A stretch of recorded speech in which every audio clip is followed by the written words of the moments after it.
They sound happy. Yeah. Good booking, good couch. Welcome all. Lovely to see you all. And of course, now, Matt LeBlanc, you've just wrapped the new season of Top Gear. That was yesterday, that finished.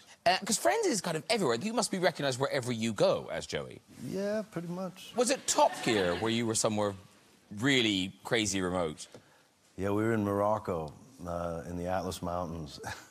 And, I mean, people are living in caves. I mean, that's where they live. And there's this, we're shooting this one thing where I'm in this kind of dune buggy-like car, aerial nomad. And there's an extension cord coming out of this cave. And this guy comes out of the cave and he sees me. We're kind of stopped there. And he goes, "Hey, how you doing?" I couldn't believe it. I was like, wow, if there's electricity, they're watching it. It was amazing, yeah. That is amazing. Because, Maxine, you've had some weird, odd things said to you. What's the one, I think, was it a bar? Was it a guy? Yeah, I was in a bar and this guy came up to me and said, "Oh, my God, you look like a Swede." And I went, "Yeah, people say I have a bit of a Scandinavian hue." He went, "No, you look like the vegetable." Like so again, he was being really serious. The shape of my head was really freaking him out. Fair enough. Was that a chat-up line? No, I don't. Nobody chats me up, but no. I think it was just disturbing him. He actually came across the bar. I think he'd been looking at me for a bit, sort of perplexed. At least it wasn't a turnip. Yeah. Could have been worse. And now, Benedict Cumberbatch, there is a vocal warm-up that serious actors do that involves you. Isn't this true? Yeah, I've heard. I mean, you know, my name does sound a bit like a fart in a bath at the best of times, so you can get your mouth around it. Not the fart in the bath, but the name. It's, oh, God, even that sounds dodgy. I'm on the Graham Norton show. Yeah, no, really, yeah. For what I say. Careful. Yeah, if you can say it without tripping over quickly, I suppose it is kind of a vocal warm-up, yeah. Because they do, what is it, Benedict Cumberbatch? Benedict Cumberbatch, Benedict Cumberbatch, Benedict... I think that's just that, isn't it? No, isn't there a Benedict Cumberbatch, something about a luggage rack? Hang on, yeah, I've got... there is, and I've now forgotten it. I've got Benedict Cumberbatch broke a delicate luggage rack. That's it. Have I just made that up? No, that's real. Yeah, and Benedict Cumberbatch is a something lumberjack, or is a feminist lumberjack? Yes, Benedict Cumberbatch is a feminist lumberjack. I can't see, that is hard. It's my name. Well, we've limbered up. Let's chat. Benedict Cumberbatch, you return as Doctor Strange in Avengers Infinity War. It's out next Thursday. Now, do you have any clue what happens in this film? Yes, I do. Can you tell us anything about it? No, I can't. OK, fair enough. The shortest Norton interview. Well, no, you're Doctor Strange, and you must be helping the world in some way. In some way, that is correct, yes. Yeah. I'm sort of helping the world and worlds beyond it, potentially. Ooh. They've branched out. They've knocked through. Pick over that phone. and all we know is that there's just shed loads of superheroes in this thing. Yeah, no one really knows. I've heard everything from sort of 36 to 23 was the most frequently quoted number, but I don't even think the Russo brothers who directed it know quite how many there are in it. I'm sure they do, actually. They know everything. But... Have you seen the whole film yet? No, I really haven't. OK. Well, let's watch a bit of it. Shall we watch a bit of it? Yes, please. Yes. I'd love to see it. This is you doing some talking with some other Avengers, and you're discussing what you're up against. It's really bad. OK.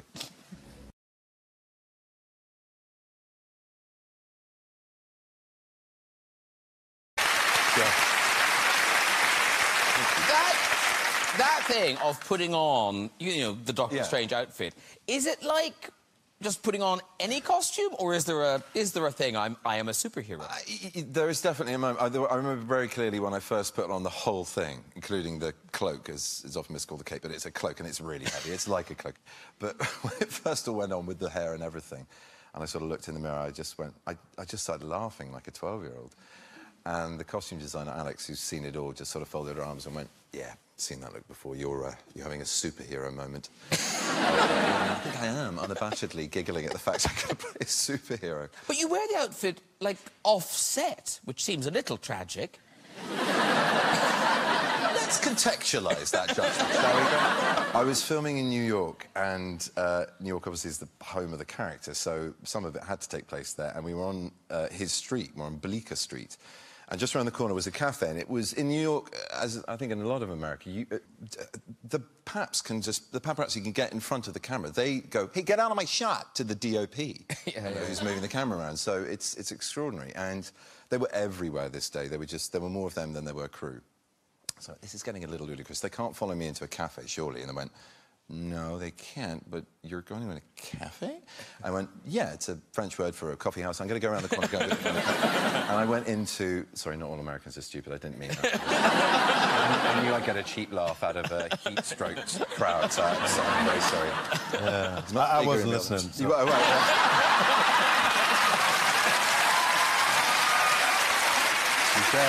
Touché. Oh, man. Fair enough. So I go to this cafe, and I'm fully regaled up. I don't really know if I could finish the anecdote. Keep going, must keep going. And I walked in, and it was very New York, that everyone sort of turned around, "What the?" And the coffees were sort of half between mouths and tables, and people stopped talking. And then I just sort of, can we get a table? I had blood and cuts on me and a costume. And the minute the waiter said, "Yeah, sure," everyone just went... Anyway, as I was saying, Joseph was going to go with this weekend. It was just very New York. Clicking back Doctor Strange, just in our coffee shop. But you say you're good at keeping plot secrets and things, but you were a bit loose-lipped about the plot for Star Trek. To one person, yeah, who I thought deserved to know, and that was Stephen Hawking. We were into our third margarita, I think, and I decided to tell him, and he literally, apart from the agents who told me the news and the people who were employing me, were the only people that were supposed to know. So, yeah, I told him. Wow. Did he tell anyone else? Not as far as I'm aware. Now, here's the thing. The late Professor Hawking's work into the nature of space and time travel inspires us here on the show a lot. And we often unearth new evidence of time travel on the show. Okay. For instance, we've outed Daniel Radcliffe as a time traveller. Actually, not once, twice. We found Daniel again in another era. There he is. We also had Justin Timberlake. He showed up in Newcastle as a ruffian. And now we can exclusively reveal Benedict Cumberbatch is also a time traveller. Here he is in the 1920s. That is uncanny. Yeah, it's crazy. Yeah. You made someone very happy in the 1920s. It's like looking in a mirror, Graham. Where did I get those bangs from? Look at that. I know. We can, if you want, we can recreate the look if you want to. Yeah, okay. I've got... Can I say, I'm glad you said yes, because someone went to a lot of trouble to make this. Yeah. OK. OK, well, to honour that, I must wear it. OK, hang on. Holy internet. Here we come. Here we go. There we go. You do that bit yourself. I do that bit myself. I don't want to hurt you. OK. So, right, ready? Look at, where do I look? Where do you look? Camera 5, there. Yeah. OK. Yeah. That's not bad.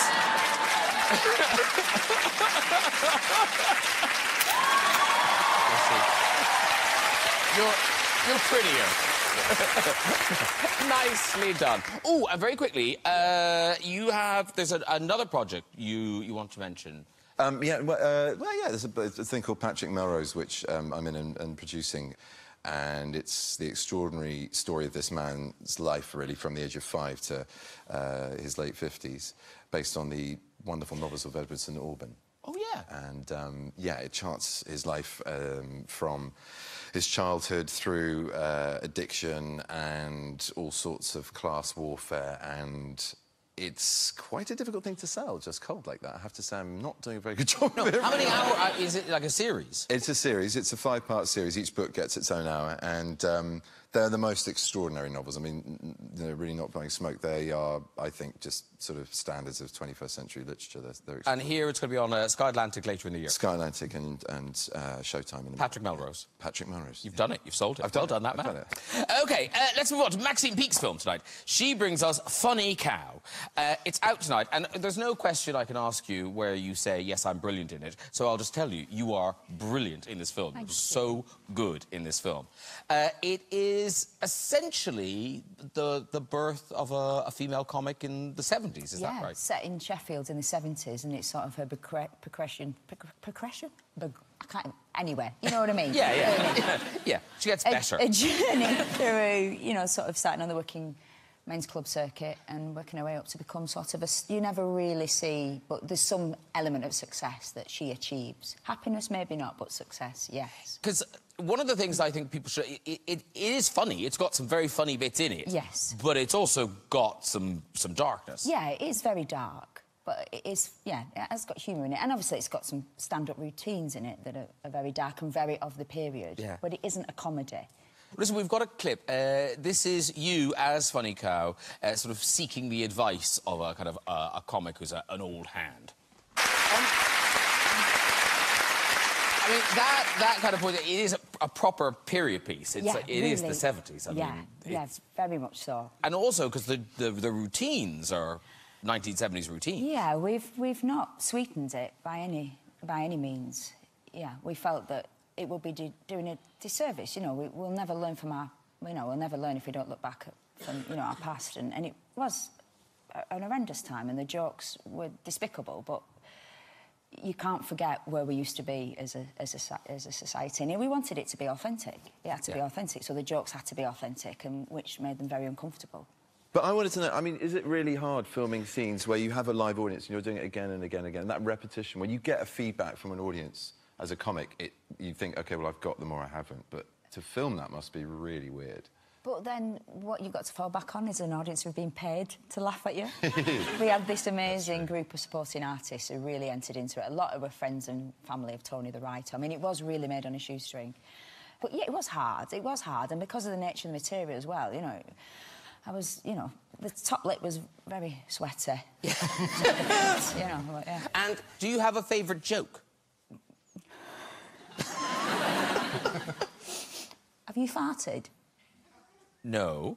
What, never? It's hilarious. OK, that's the end of the joke. OK, yeah. Maxine Pink, everybody. Do you have a favourite joke? Oh, just, you know, the usual sort of not-so-good dad jokes. I was in the supermarket the other day and I saw this guy throwing cheese around, and then he started throwing yoghurt around, and then butter, and then milk, and I thought, how dare he? Well, Matt's going, oh, have you got one? Have you? Sure, I got one. Yeah, go. Yeah. OK. So there's... this guy's in church on Sunday, and there's a raffle. And he wins the raffle, and the first prize is a trip to the Vatican to meet the Pope. So he's all excited. So he packs his bags, off he goes to Italy, and he goes to the Vatican. And that day, there's about 50 people there to meet the Pope, and he's all dressed up in a suit, and he's so excited. So he's the last one. They line up, 50 people, and he's at the end of the line. Out comes the Pope. Goes to the first guy, gives him a blessing. Second guy, gives him a blessing. Now, the third guy is kind of wearing a long overcoat, and his hair is messy, and he's kind of dirty looking, kind of looks like a homeless guy. And the Pope looks at him and gives him a hug. Moves on to the next guy, gives him a blessing. Next guy. So our hero, down at the end of the line, thinks, I don't want just a blessing, I want a hug. So he gets out of line, he runs around behind the Pope, and he says to the homeless guy, hey, buddy, I'll give you $1,000 for the jacket. The guy goes, sure. He takes off the coat, gives it to him, puts it on, messes up his hair, runs over, gets at the end of the line. Pope gets to him, gives him a hug, and as he's hugging him, he says, I thought I told you to get the fuck out of here.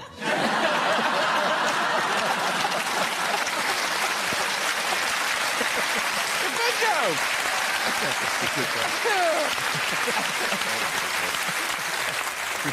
And straight to hell. Thank you.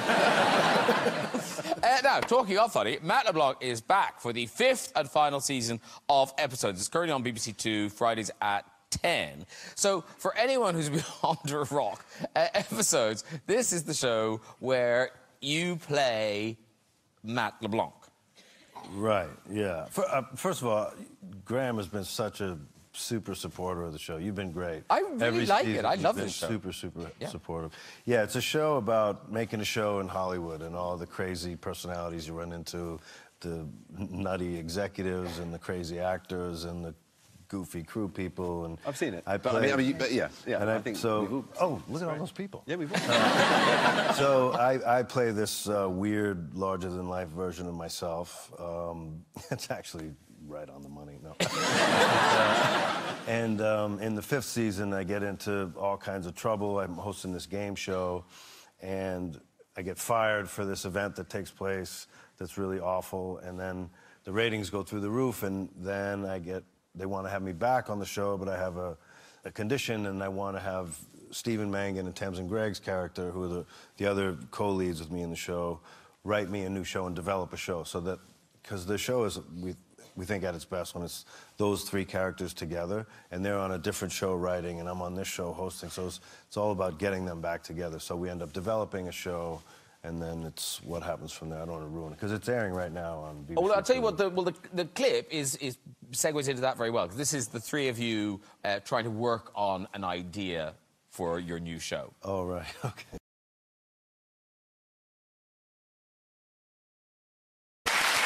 Good, clean family fun, right? The episodes, they film a lot of it here. Top Gear filmed here. Are you sort of living here now? I'm not telling anyone, don't worry. I mean, I'm not... That's the tax issue. Half and half, yeah. Do you like it here? I do. You must. Yeah. No, you have to, but, like, you spend a lot of time here. Yeah, so you kind of have to like it, yeah. Yeah. I'm optimistic. I do. I enjoy it here. Yeah. I'm optimistic. It might get better. Yeah. That's funny. I've always said it's like being in Europe, but you can understand the language. Yeah. You've not been to Manchester, then? I have a flat here. My girlfriend and I have a flat here, and then but my home, I guess, is in L.A. Oh, okay. Now, so the Taylor Swift thing, you were there with your daughter. Yeah. That was so my daughter's a big Taylor Swift fan, and she was playing in L.A., so I thought, oh, this would be great. So I called my agent, see if I could get, like, some great tickets, maybe even, like, a meet and greet backstage so my daughter could meet her. And they said, well, we'll look into it and see. And they go, yeah, absolutely. So we go to the show, and we're backstage, and she's all excited, and Chris Rock is there with his 2 daughters, and they're big Taylor Swift fans as well. So in comes Taylor Swift in the green room, and she meets the girls, and the girls are all excited, and Chris Rock and I are standing there like great dads we are. And then Taylor says, hey, I'm doing this thing. Would you 2 guys come on stage with me for this thing we're doing? And we were like, what? Huh? What are you talking about? Next thing you know, me and Chris Rock, you know, on the stage at a concert, they have the elevator that pops you up, and all of a sudden, there you are. All of a sudden, there's me and Chris. And we're dancing like 2 old fools at a Taylor Swift concert. And to this day, my daughter says I'm the worst dancer ever. I'll never get out of it. Oh, it was pretty, it was fun. So thanks, Taylor. And thanks a lot, Taylor. No, and although it sounds embarrassing, of course, these things, people have phones. Yeah. So there is evidence of this. There's evidence. So it's not pretty. It's not pretty. What I'll say, and you're right, you commit. Well, you got to go big or go home, right? You commit. This is Matt LeBlanc and Chris Rock performing with Taylor Swift.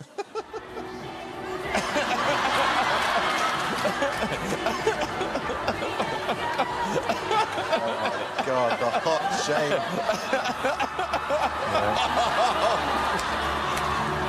Oh. Yeah. Yeah, it was... Because we were thinking about, we were thinking about saying no, and we were like, well, I don't know, I didn't shave, I don't know. And we look at the kids, and all 3 girls are like this. So there was no getting out of it. Very good. Right, it's time to meet our next guest. Now, one is the co-host of Strictly Come Dancing, and the other is quite simply cooking royalty.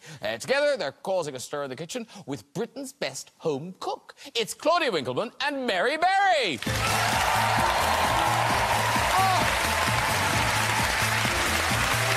Hello! So good to see you. Hello, guys. Come in and sit down. Where's everybody? Did you meet everyone beforehand? Bit of waving. Very good. Lovely. Oh, I feel like an air hostess. There you go. Welcome aboard. Welcome. Now, host and head judge, I'm guessing, of Britain's Best Home Cook. Now, it starts on BBC One, 3rd of May at 8 p.m. So, what can you tell us about it? How are you finding the Best Home Cook? How many cooks are in it? Things like that. Good. This is all good. Do you remember? I do remember. Go. I know that we start off with 10. We start off with 10, and remember, they're home cooks. They have no qualifications. They've never been chefs. How did you find them? They were found by a team. So they're self-selecting? Did they go, I'd like to do it? No, it was always their friends, their families, and they are the most adorable cooks. I'm not just saying that. They're so sweet. So it was always, I think they were nominated by friends and family, and they just continuously pleased their friends and family every Sunday lunch, basically. And at night. And it's real cooking, you know, there's not any jus about and no piles and stacks of things. It's good family cooking, wonderful roasts, and also they, in one of the challenges, they have their family recipes that have been handed down and their specialities. There are 3 challenges. Yeah. My favourite one is the elimination one at the end. Oh. And Home time! Yes, you love it. Because they're given a tray with ingredients on for a particular recipe. They're given the recipe in great detail, so they're all competing against each other to get a perfect result. And if they make a muck of it and they look in the cupboard for anything, there are no more ingredients. Just like at home. You've only got a limited amount. Yes, and then Deliveroo. Yeah. We've got a clip. This is the two of you, the ultimate challenge where they're making the best burger they know how. Here we go. Now, I look at the rest of the couch. Benedict Cumberbatch, you are good at everything. Are you like a cordon bleu chef? Are you, no. Have you trained in Paris? No, definitely. You know what I mean? Of course. Yeah, you know. Imagine you'd go around just making a frisee of something. Is it a frisee? I think he'd get away with anything. Oh. My heart is melted. And slightly souffled and then risen. No.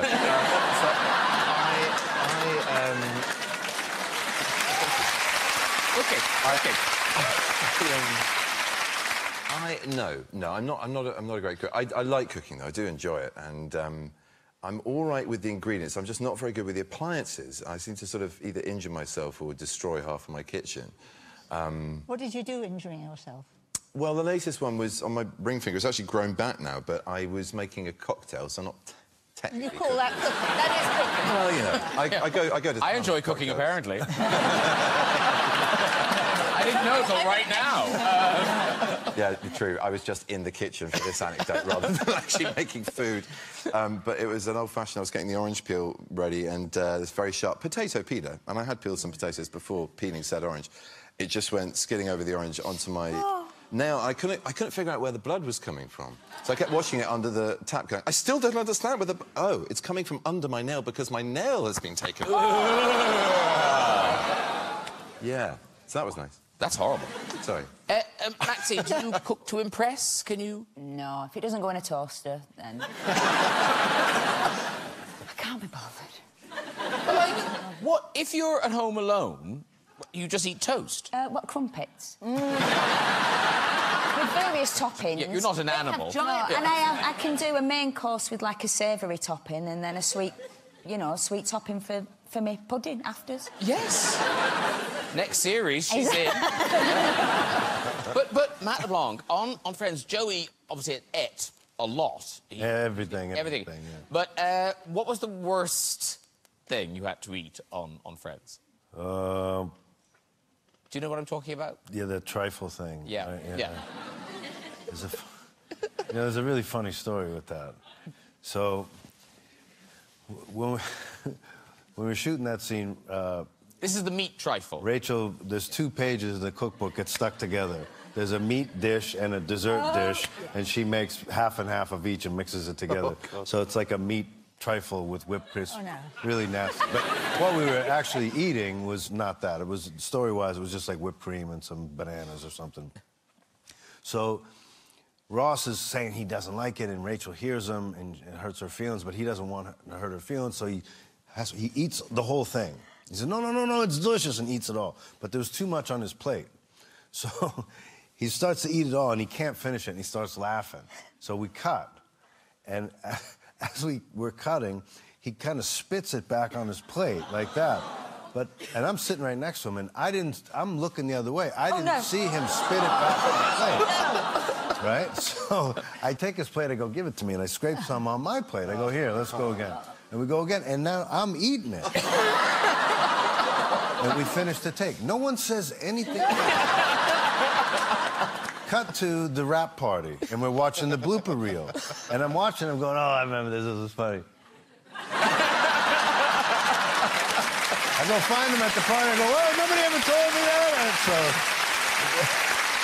And, very quickly, talking about food, Mary Berry, I've interviewed you here a few times and on the radio a few times, and I felt like I knew you pretty well. And? But I hear that Claudia Winkleman, over the course of this series, discovered a dark secret from the Berry history. So we had a lot of time to chat. Yeah. We're together, we were stuck together, mainly because I also followed Mary home, which is weird on occasion. But this is what I love most about Mary, is we all feel like we know Mary, we know she's amazing. And it was week 2, they were making a moussaka. Takes time. Mary and I sitting there in the green room, snuggled under a blanket. Because it was cold, wasn't Always it? And cold. the boys didn't like it. No. And we're sitting there, and Mary turns to me and went, here, did I tell you about when I was arrested? To which, I swear to God, I just drop what I'm... I don't just go, what?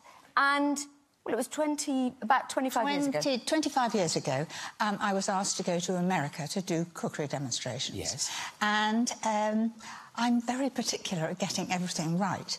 And I also try to look ahead. So I thought I ought to have my recipes, all the ingredients weighed out in case the plane is late or in case the connections aren't right. You understand I could go what's coming. straight on stage to do my presentation, cookery demonstration. Yeah. And so I weighed out each recipe in little bags, and I had the flour and the sugar and everything grouped together so that I could lift it out for the first recipe and so on. Cut 2. It was the sniffer dogs. This was my favourite bit. And when we arrived, there were dogs, and I love dogs, and I was, just ready to go and say...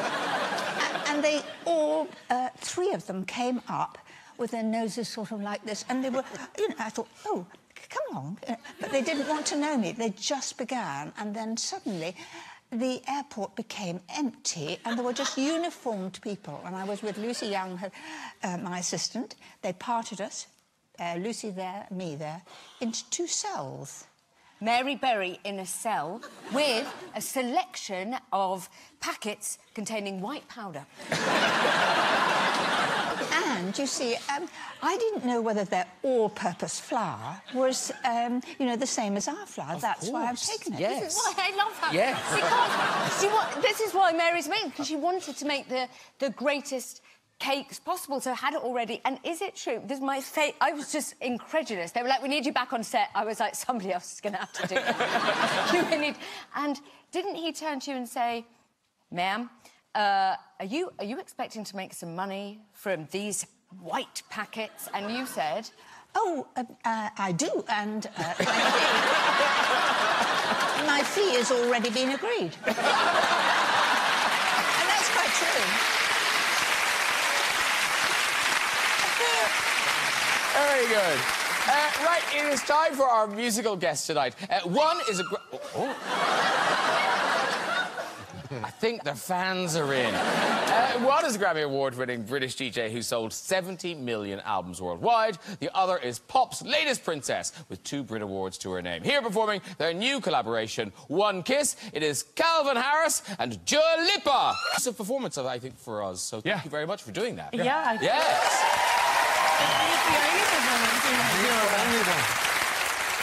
That is the single, One Kiss, which is out. That's... singles are getting bigger, aren't they, Mary? Yeah, I don't remember them there. But more exciting in all that, we have this for you because that song is the official #1 single in the day. There you go. That's for you. There you go. Oh, thank you. Well, I was a boat holder. Yes. Wow, that's so cool. I know. That's so cool. I'm so happy. I know. I think is that a new thing they give those out? I haven't seen it before, but it's new. But it's nice because it's a big deal to be #1. It's beautiful. That is lovely. It's a lovely finish, isn't it? You can timeshare that. It'll be nice. Yeah. Take turns. Yeah, take turns. Lovely. And in terms of this in terms of this track, One Kiss, how did this happen? Who spoke to who? I chased you, didn't I? I DM'd her on Twitter. Yeah. Slid into the DMs. I can only apologise, Mary. I didn't know it was going to take this mucky tone. I mean, I emailed her on Twitter. That's all. Oh yeah. Yeah. But it's a great form of contact, yes. Honestly. The best kind. Lots of stuff happens on Twitter. Okay. People make friends on Twitter. But did you have mutual friends or anything, or you just heard her voice and kind of thought, I want that voice on one of my tracks? We sort of bumped into each other about 2 years ago. Yeah. Somewhere, but it was a very brief thing. All right. What do you mean? Where? It makes it sound really bad. It was like at a party, and we just said hi to each other, and that was... Whose party? Sorry. Oh, you're good at this, Claudia.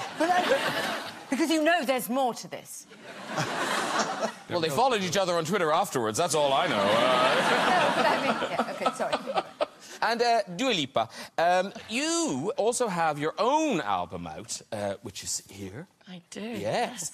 And this is your first album. It is my first album. But like, it couldn't have done better. It's extraordinary. Thank you so much. It's been just so exciting, and the response has been amazing, and I'm so grateful, and I have the best fans, honestly. They've Someone over here. changed my life, so I'm really, really thankful. And are you going to rock up at some of these shows to do... No, I mainly just sit in my house. That's kind of what I do. Oh, well, this is lovely. I make music, I'd sit in my house. This is a nice little... Yeah. I mean, so... You've had a wash, you've ironed your shirt.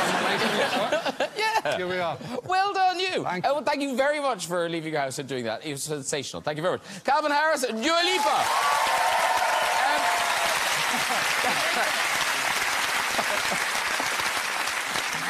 Right, that's nearly it. But before we go, just time for a visit to the big red chair. Who's there? Hello. Hi, I'm Kim. Hello, Kim.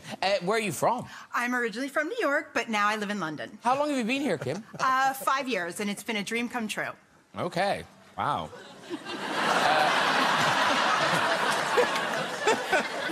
See, Matt, it's a dream come true to be here. Yeah, I love it. I love it. Yeah, she's my neighbour. OK, Kim, off you go with your story. So I was headed to the clinic for my first lady doctor visit. Disrobe here, gown on, opening in the front, sit on the table, wait for the doctor to come in. Right, fine, done. The doctor walks in, and she begins her exam. She opens up my gown, and she says, "My God, I've never seen anything like those. The color, the shape, they're absolutely luminescent." The color is now draining out of my face, and I'm about to faint from sheer embarrassment when it suddenly dawns on me that when I had disrobed, I had neglected to remove the strand of pearls that I had been wearing. And she was not actually talking about what I thought she was talking about, but she was talking about my necklace.